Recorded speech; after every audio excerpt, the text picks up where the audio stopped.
Selamat datang para pengguna elemen air dan penghobi ikan goldfish.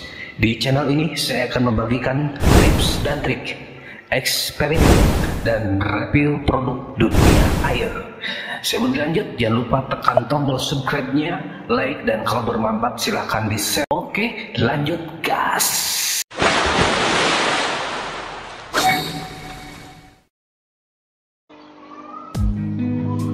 Oke, selamat siang sahabat goldfish dimanapun kalian berada. Semoga dalam keadaan sehat walafiat. Bagaimana kabar akuariumnya? Masih bening atau sudah butek? Ikannya sehat-sehat? Oke lah, mudah-mudahan ikannya sehat selalu ya guys. Dan airnya selalu tercukupi. Maklum sekarang lagi musim kemarau ya. Oke, hari ini saya mau bikin konten tentang lumut. Oh, mantap. Lihat di samping saya akuarium yang dengan sistem pompa tersembunyi ini sudah berlumut. Ini kurang lebih berarti sudah 2,5 minggu ya. Cepet ini berlumutnya karena memang semi outdoor gitu, terkena paparan sinar matahari langsung. Bisa dilihat ya, ini suasananya agak kesorean, jadi wah lebih mantap view-nya. Oke, jadi hari ini saya akan fokus membahas bagaimana cara cepat menumbuhkan lumut di dalam akuarium yang kita miliki. Oke, sebelum kita lebih jauh ngobrolnya, kita prolog dulu ya. Jadi lumut itu adalah dalam dunia tanaman, lumut itu masuk dalam keluarga alga ya. Dan alga juga terbagi-bagi ya. Ada alga yang bersel satu yang berterbangan di air ya, dia berada di air, jadi makanya airnya agak kehijauan, itu masuk alga juga. Ada lagi alga yang menempel, nah ini lumut juga ya, yang sebutnya ini alga lumut berarti ya. Oke, jadi ternyata lumut ini adalah penghasil oksigen terbesar di dunia ya guys. Sebanyak 50% oksigen yang kita hirup itu adalah hasil fotosintesis dari lumut. Makanya kalau kita jalan-jalan ke pantai, anginnya berhembus sepoi-sepoi, terasa lebih sejuk ya. Karena mungkin di dasar lautan itu banyak sekali lumut yang tumbuh dan akhirnya menghasilkan oksigen. Begitulah faktanya tentang si lumut ini ya, luar biasa ya. Walaupun terlihat sepele tapi ternyata sangat berpengaruh ya. Sampai 50% oksigen yang dihasilkan dari lumut. Oke, ada 3 obrolan yang akan kita bicarakan. Yang pertama yaitu tentang tips cara menumbuhkan lumutnya, gitu ya. Yang kedua kelebihannya, dan yang ketiga kekurangannya. Jadi saya harap informasi ini bisa diambil secara bijaksana oleh teman-teman sekalian yang ingin memelihara lumut di tank akuariumnya. Yang pertama, tips cara menumbuhkan lumut itu sebetulnya mudah ya. Yang terpenting yaitu terkena paparan sinar matahari. Itu yang pertama ya. Wajib terkena paparan sinar matahari langsung. Oke, nggak bisa terkena paparan sinar matahari karena posisinya di dalam indoor. Ada solusi kedua, yaitu menggunakan lampu akuarium ya. Dan pastikan lampu akuariumnya itu mengandung sinar UVA dan UVB. Nah itu, kalau kalian penasaran tentang lampu akuarium yang mengandung sinar UVA atau UVB, bolehlah kalian dicek video sebelumnya ya. Saya pernah membahas itu ya. Nah, silakan kalian pakai lampu akuarium, dan saya sarankan agar menyalakannya itu dari jam 7 pagi kalau posisi indoor ya. Akuarium kalian silakan nyalakan di jam 7 pagi sampai jam 9 malam saja ya. Nah, jangan sampai 24 jam lah, kasihan ikannya nggak bisa tidur nanti, begadang terus ya. Itu cara pemakaiannya. Sebab dulu juga saya pernah seperti itu, dia indoor tapi saya nyalakan lampu akuarium tetap bisa tumbuh lumut ya. Nah itu tips yang pertama, yaitu wajib terkena paparan sinar matahari atau diganti dengan lampu akuarium. Tips yang kedua, jangan memasukkan garam ikan ya. Garam ikan yang buat karantina itu biasanya kita pakai kalau ada ikan sakit, atau mungkin kalian grup water tank yang masih suka menggunakan garam ikan. Kalau saya pribadi tidak menggunakan garam ikan ya. Ketika water tank saya nggak menggunakan sama sekali ya, karena garam ikan itu kan mengandung anti jamur dan anti parasit memang. Tapi kalau kita memasukkannya ke dalam tank yang ada filter biologisnya, yang sudah banyak bakterinya, nanti bakteri baik pun akan tergerus, akan ikut mati ya. Makanya jangan heran kalau memasukkan garam ikannya terlalu banyak, maka airnya akan berbusa dan berkabut gitu. Tapi dalam takaran yang pas mungkin masih aman ya. Dalam takaran yang pas masih aman. Untuk saya pribadi setahun ini sudah tidak menggunakan garam ikan. Saya menggunakannya hanya untuk ikan yang sakit, itu pun beda tank ya. Ada ikan sakit mojok terus, ya udah saya angkat, masuk ke tank baru seperti ini. Lalu saya kasih garam ikan, metilin blue dan lain sebagainya, tergantung penyakitnya apa. Nah gitu. Jadi tips yang kedua, jangan memasukkan garam ikan ke dalam akuarium. Itu nanti akan habis tuh ya lumut-lumutnya. Oke, tips selanjutnya tentu saja jangan memelihara ikan-ikan pemakan lumut. Apa aja ikan pemakan lumut ya, banyak. Yang paling familiar yaitu ikan sapu-sapu dan ikan-ikan yang lainnya. Nah, berarti jangan masukkan ikan sapu-sapu. Yang tank yang belakang, yang tank lama punya saya itu dua-duanya ada ikan sapu-sapunya ya. Makanya saya sudah tidak membersihkan kaca akuarium lagi kalau tank yang lama, karena ya udah bersih, dimakan terus di dinding-dindingnya itu nggak berlumut karena sama dia dimakanin terus, sehingga tetap bening, tetap bersih. Saya udah lama gak menggosok-gosok tank akuarium yang lama ya. Nah yang ini barulah nih saya sering membersihkannya, soalnya 2 hari sekali pasti agak buram kacanya. Kalau nanti saya punya tank baru, mungkin saya akan masukkan ikan sapu-sapu di sini biar bersih. Kalau nanti punya tank baru saya masih berlumut juga, wah bikin pegel nanti. Ya gitu. Jadi yang selanjutnya yaitu itu, jangan memasukkan ikan sapu-sapu atau ikan sejenisnya yang suka memakan lumut. Oke, tips selanjutnya mungkin jangan memasukkan lampu UV. Bukan memasukkan ke lampu akuarium ya, tapi ya biasanya kan lampu UV itu disimpan di wadah filter kalian, entah di awal entah di terakhir chamber ya, dan pastikan tertutup. Namun saya pernah ya, tank saya yang lama dulu dasarnya itu berlumut, tapi saya pelihara lampu UV waktu itu ya. Saya ingat saya masih pelihara lampu UV, tapi lumutnya nggak habis loh. Lumut di dasarnya ya nggak hilang, padahal saya sering nyalakan lampu UV waktu itu. Cuma yang berubah warna airnya saja. Ini kan yang jadi hijau itu air ini karena alga itu. Yang dimatikan oleh si lampu UV ya alga yang terlarut di dalam air ini. Dia kan masuk nanti ya, ngelewati lampu UV itu kalau kesedot. Nah itu jadi airnya bening tapi ada lumutnya. Nah itu waktu itu tank yang lama seperti itu, bagus itu. Jadi makanya nanti saya coba masukin lampu UV ya ke tank ini, ke filter, ke wadah filternya. Apakah lumutnya akan habis gitu ya? Lumut yang di dasar ini, prediksi saya tidak akan habis sih. Yang akan hilang warna kehijauan di akuarium ini.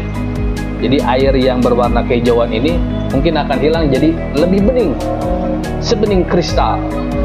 Prediksi saya seperti itu. Jadi untuk penggunaan lampu UV tidak ingin jadi lumut itu mungkin digunakan ketika awal kalian tidak mau jadi lumut, ya udah langsung pasang, tapi lumutnya belum jadi gitu. Kalau sudah jadi, menurut saya nggak hilang sih lumut ini. Itu masih ini ya, masih asumsi saya gitu. Seingat saya seperti itu. Oke, tapi saya masukkan untuk kalian yang ingin tetap menumbuhkan lumut, jangan dululah nyalakan lampu UV ya. Jangan dulu nyalakan lampu UV. Jadi nanti kalau sudah kira-kira jadi lumutnya, barulah coba nyalakan lampu UV biar warna kehijauan airnya itu hilang. Seperti itu. Oke, tipsnya apa lagi ya? Ya itu cukup tipsnya. Kalau kalian ingin menumbuhkan lumut di dalam akuarium, ya itu. Mungkin ada tambahan, yaitu pastikan oksigen di dalam akuarium kalian tercukupi ya. oksigennya harus cukup, sebab lumut itu kan sama dengan kita ya, sama dengan tanaman, harus bernapas, memerlukan oksigen. Makanya dalam tahap wajar seperti ini ya, wajarnya nih ya, dasarnya aja biarin berlumut ya, masih aman gitu untuk si ikan. Jadi enggak berebutan oksigen ibaratnya. Tapi kalau semuanya berlumut ya, mungkin depannya kalian bersihkan, belakang, samping, kanan berlumut semua, kayaknya itu akan lebih banyak menyerap oksigen ya. Makanya saran saya itu dasarnya aja yang tumbuhin. Kalau saya mungkin sebelah sininya nih nggak saya bersihin karena emang susah gosoknya ya ke samping. Jadi kalau tumbuh subur nanti bakal jadi letter L. Oke, mungkin itu tambahannya ya. Pastikan oksigennya terpenuhi cukup untuk ikan kita dan juga untuk tumbuhnya si lumut ya. Seperti saya ini yang jatuhnya air ini bisa dilihat lebih banyak tumbuh lumutnya ya, di dekat jatuhnya air, karena mungkin di situ banyak mengandung larutan oksigennya atau apa itu yang kecil-kecil itu ya, buih-buihnya itu lebih banyak di sana daripada yang ada di pojok. Dan itu berpengaruh dengan pompa kita ya. Jadi pompa kalian pun usahakan agak kenceng lah, soalnya kalau kurang kencang nanti kotoran-kotorannya akan banyak nyangkut di lumut-lumut. Kalau dibiarkan itu akan berpotensi menjadi penyakit. Jadi pompanya yang kencang biar turunnya air itu bisa mendorong kotoran-kotoran si ikan mas koki ini dan masuk ke dalam filter kita. Nah, seperti itu tambahannya ya. Oke, itu adalah tips-tipsnya. Selanjutnya kita bicara tentang kelebihannya. Kelebihan adanya lumut di dalam tank akuarium kita. Kelebihan yang pertama mungkin ya itulah, kita sebagai penghobi, salah satu kepuasan terbesar adalah yang pertama menjernihkan air di dalam akuarium kita. Yang kedua, bisa memelihara lumut gitu kan, bisa tumbuh lumut di dalam tank akuarium kita sehingga menambah estetika dan keindahannya. Begitu kan ya? Makanya banyak yang bertanya bagaimana caranya. Ada agak hijau-hijau lumutnya, ada yang coklat terus ya. Menurut saya itu yang coklat terus itu karena kekurangan oksigen sepertinya ya. Ibarat daun yang kekuningan itu kekurangan nutrisi. Kayaknya itu kurang oksigen. Dan dipelajari lagi tips yang tadi ya. Mungkin ada yang terlewatkan. Oke gitu, itu kelebihannya ya. Kelebihan selanjutnya yaitu menandakan bahwa air di dalam tank akuarium kita sudah mature. Ya. Kalau belum mature, belum natural seperti tank pertama kali saya punya, ya begitu polos, tidak ada lumutnya, bersih, clean, airnya juga nggak ada hijau-hijaunya gitu kan. Nah, kalau tumbuh lumut ya berarti udah tandanya akuarium kita sudah mature, sudah natural begitu. Nah, kelebihan selanjutnya yaitu menambah kandungan oksigen di dalam akuarium kita. Ya, itu tadi seperti yang saya jelaskan di awal, lumut itu adalah penghasil oksigen terbesar dan berarti dia menghasilkan oksigen di dalam tank kita. Nah, itu kelebihannya berarti ya, menambah kandungan oksigen. Tapi seperti yang saya bilang tadi, kalau terlalu banyak, lumutnya justru akan menggerus oksigen yang ada di dalam tank akuarium kita. Seperti itu. Kelebihan selanjutnya adalah ya jadi cemilan untuk si ikan. Jadi snack. Kalau makanannya belum turun dia merumput tuh. Seperti ini ya merumput. Kayak sapi. Jadi cemilan buat dia ya, bagus jadi pakan organik. Nah, itu jadi cemilan buat si ikan mas koki atau ikan kesayangan kita. Mungkin itu kelebihannya ya, kelebihannya. Yang paling penting itulah ada kepuasan tersendiri buat kita sebagai penghobi ya, untuk bisa menemukan lumut plus airnya jernih. Wah, sudahlah ajib itu ya. Ada kebanggaan tersendiri yang kita miliki gitu kalau berhasil seperti itu. Oke, itu kelebihan memelihara lumut di dalam akuarium. Baik, selanjutnya kita ngobrol tentang kekurangannya. Kekurangan lumut di dalam akuarium. Kekurangan yang pertama yaitu dalam batas yang tidak wajar, artinya lumutnya terlalu banyak, maka akan mengganggu estetika keindahannya ya. Memang menumbuhin lumut, tapi semuanya dilumutin ya kan jadi jelek juga ya. Ya, kekurangannya yaitu itulah kalau terlalu banyak akan mengganggu estetika keindahan di dalam akuarium kita. Itu kekurangannya. Yang kedua, kekurangan yang kedua yaitu kalau populasinya lebih banyak, lumutnya banyak, maka akan ada potensi kotoran-kotoran si ikan mas koki ataupun sisa-sisa makanannya yang tidak termakan akan tersangkut di lumut tersebut ya, sehingga akan menimbulkan bibit-bibit penyakit. Itu tidak bagus. Makanya kembali ke tadi bahwa usahakan pompanya kencang agar dia mampu menyapu bersih dasar akuarium, jadi tidak tersangkut di lumut ya. Itu kekurangannya. Selanjutnya yaitu dalam batas yang tidak wajar juga, kalau populasinya terlalu banyak, seperti yang saya tadi sebutkan, akan menyedot oksigen yang ada di dalam akuarium kita. Jadi nanti ikan kita tidak kebagian oksigen, nanti akan megap-megap.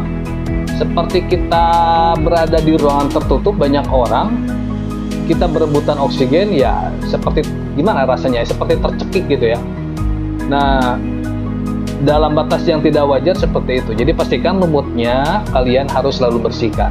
Kurangan yang selanjutnya yaitu harus rajin membersihkan dinding-dinding akuarium. Nah, ini nih PR banget bagi kalian punya tank yang tumbuh lumut ya. Harus rajin membersihkan akuarium kita. Kurang lebih saya pribadi 2 hari sekali harus menggosok dinding-dinding akuariumnya. Jadi untuk sementara ya saya pelihara dulu ya lumutnya. Kecuali nanti saya punya tank baru akan saya hilangkan biar nggak banyak kerjaan. Jadi olahraga tangan terus. Tapi bagus sebetulnya ya olahraga. Tapi kalau lama-kelamaan dan waktu kita mau kerja gitu terbatas gitu waktunya untuk bersih-bersih, untuk water change aja kita kadang malas ya ganti air, apalagi kita membersihkan kaca dinding. Nah itu jadi PR ya. Jadi pastikan kalau kalian mau pelihara lumut ya berarti harus rajin membersihkan dinding-dinding akuarium, sebab nanti lumutnya akan tumbuh terus ya, tidak bisa hilang kecuali ya tadi dihilangkan. Nah itu kekurangannya. Apalagi guys kekurangannya, yang pertama tadi kalau terlalu banyak akan mengganggu estetika. Yang kedua kalau terlalu banyak oksigennya akan tergerus. Yang ketiga apa? Kalau terlalu banyak akan kotoran-kotoran ikan ini akan tersangkut dan berpotensi menimbulkan penyakit. Dan yang terakhir harus rajin membersihkan dinding-dinding akuarium. Nah itu seperti itu kekurangannya. Jadi dengan informasi ini saya harap teman-teman bisa bijaksana mengambil keputusan untuk memelihara tank yang ada lumutnya. Seperti itu guys ya. Jadi itu saja tentang tips dan triknya. Kalau kalian sebaliknya tidak ingin menumbuhkan ya tinggal diputar tadi tips dan triknya, cara menghilangkannya gitu ya. Yang kedua tadi kelebihannya, dan yang ketiga adalah kekurangannya. Oke, itu saja yang bisa saya sampaikan. Pembahasan kali ini, konten kali ini mudah-mudahan ada manfaatnya buat kita semua. Mudah-mudahan kita bisa berjumpa kembali dalam waktu dan gelombang yang sama. Salam bening, salam satu air, salam gemoy, tetap semangat. Oke.